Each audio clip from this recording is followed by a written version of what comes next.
عبد الرحمن محاربی نے بیان کیا، کہا کہ ہم سے محمد بن سوقہ نے سعید بن جبیر سے بیان کیا، انہوں نے کہا کہ میں حج کے دن ابن عمر رضی اللہ عنہ کے ساتھ تھا جب نیزے کی یعنی آپ کے تلوے میں چبھ گئی، جس کی وجہ سے آپ کا پاؤں رکاب سے چپک گیا۔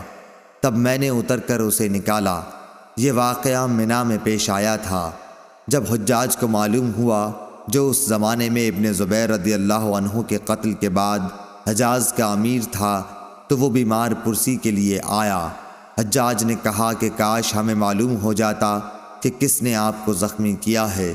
اس پر ابن عمر رضی اللہ عنہ نے فرمایا کہ تو نے ہی تو مجھ کو نیزہ مارا ہے۔ حجاج نے پوچھا کہ وہ کیسے؟ آپ نے فرمایا کہ تم اس دن ہتھیار اپنے ساتھ لائے جس دن پہلے کبھی ہتھیار ساتھ نہیں لایا جاتا تھا۔ عیدین کے دن تم ہتھیار حرم میں لائے، حالانکہ حرم میں ہتھیار نہیں لایا جاتا تھا۔ صحیح بخاری حدیث نمبر 966۔